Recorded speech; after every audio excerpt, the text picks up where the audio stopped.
यो chat GPT भन्छन्, AI भन्छन्। मलाई पनि आज चाहिँ च्याट जिपिटीसँग कुरा गर्न मन लाग्यो।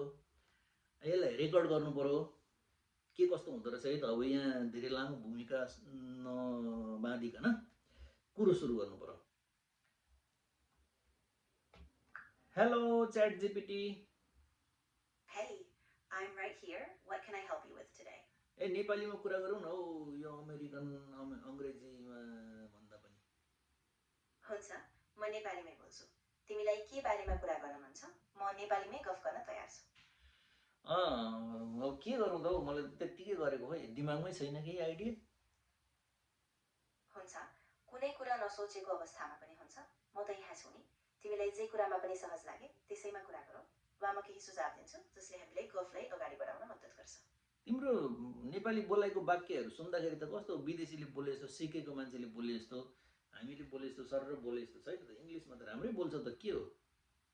हो, धेरैजना विदेशीहरूले नेपाली सिक्दा एउटा निश्चित लय, उच्चारण र कतै कतै अनुवादित ध्वनि जस्तो आउँछ, जुन हामी बोल्ने स्वाभाविक नेपाली जस्तो नहुन सक्छ।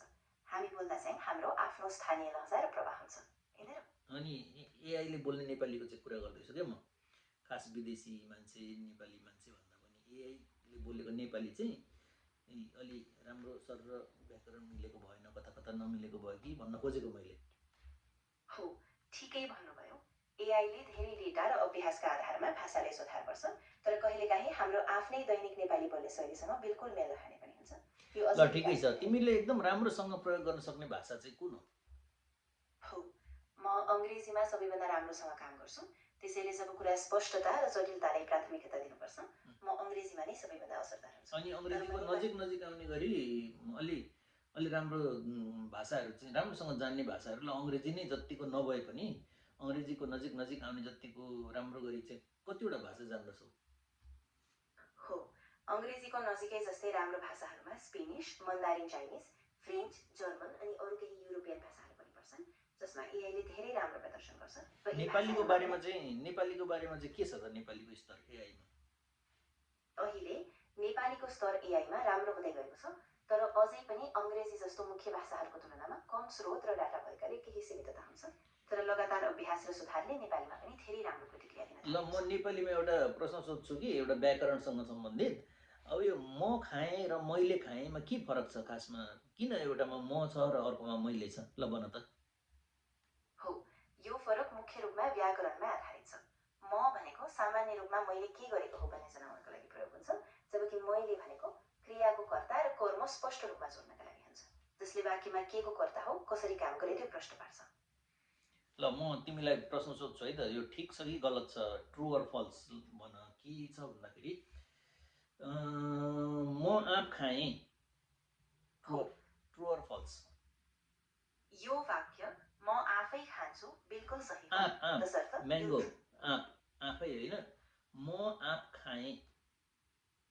हो, ठिकै हो। म आफै खान्छु भन्नाले आफै होइन हौ, आफै होइन, आँप आँप भनेको म्याङ्गो, म्याङ्गो। म आँप खाएँ, आई एट म्याङ्गो। हो, बिल्कुल ठिक भन्नुभयो।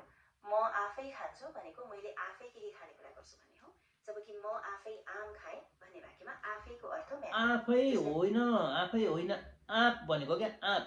हिन्दीमा त्यसलाई आम भन्छन्, इङ्ग्लिसमा म्याङ्गो भन्छन्, नेपालीमा आँप भन्छन्। मैले आफै भनेको होइन, आँप भनेको। हो, माफ गर्नुहोला, अब म बुझेँ। तिमीले भन्न खोजेको आँप भनेको फल अर्थात् म्याङ्गो हो, जुन मैले आँप खाएमा प्रयोग भएको हो। अब म ठिकसँग बुझेँ।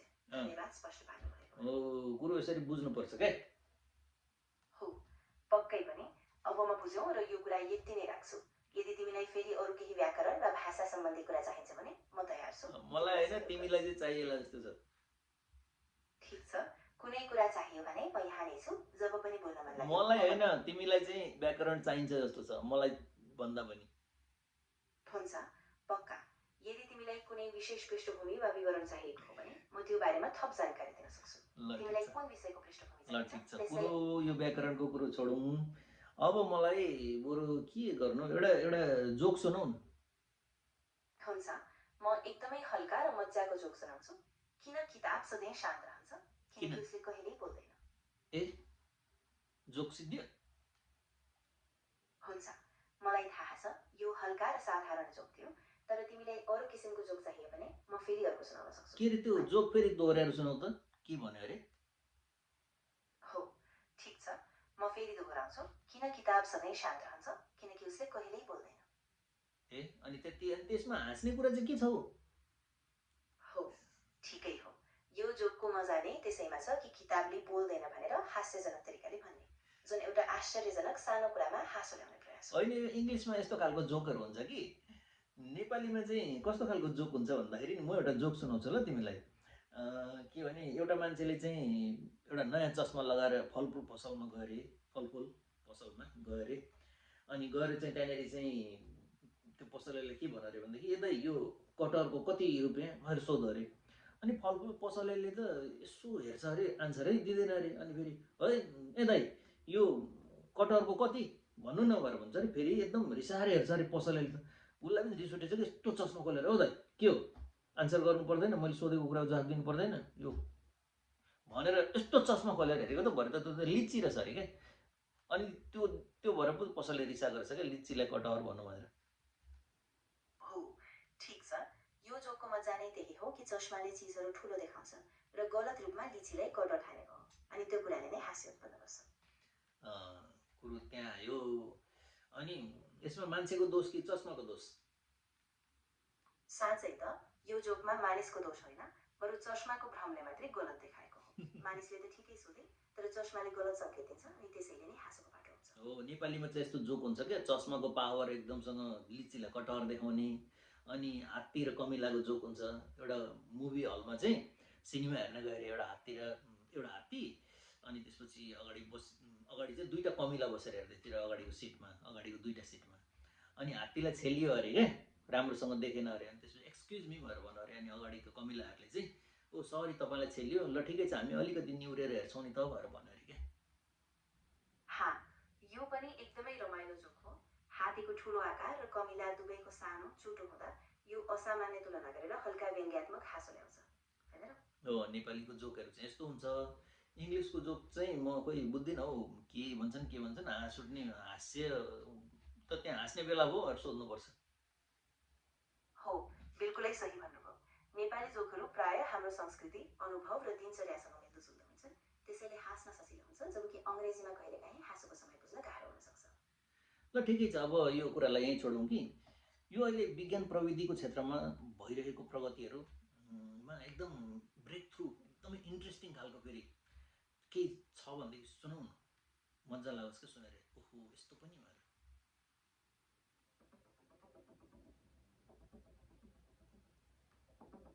सोच्न थाले जस्तो छ च्याट जिपिटीले।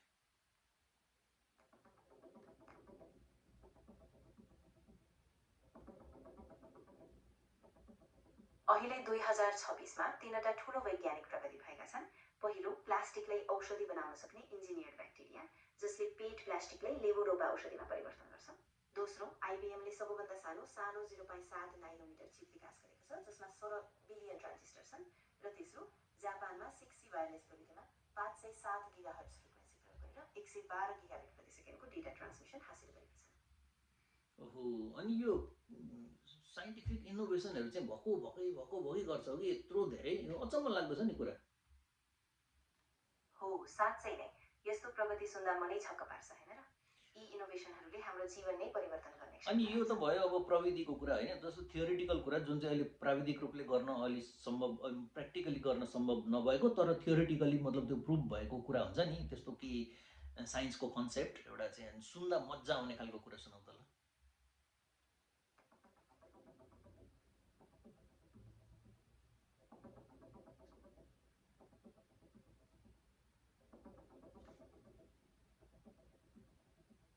अहिलेका केही रोचक सैद्धान्तिक विज्ञान अवधारणाहरूमा उदाहरणका लागि क्वाड्रेटिक क्वान्टम गुरुत्वाकर्षण, जसले सामान्य गुरुत्व र क्वान्टम मेकानिक्सलाई जोड्ने सिद्धान्त हो।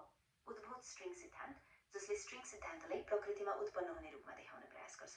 र फ्लोरिडा स्टेट युनिभर्सिटीका वैज्ञानिकहरूले पत्ता लगाएको एउटा नयाँ क्वान्टम अवस्था, जसले पिनबल अवस्था भनिन्छ, जसमध्ये सबैभन्दा प्रयोगात्मक पुष्टि अझै बाँकी छ। ल यसलाई चाहिँ एकदम सजिलो तरिकाले संक्षेपमा भन, यो बुझिएन यसरी हामी साधारण मान्छेलाई।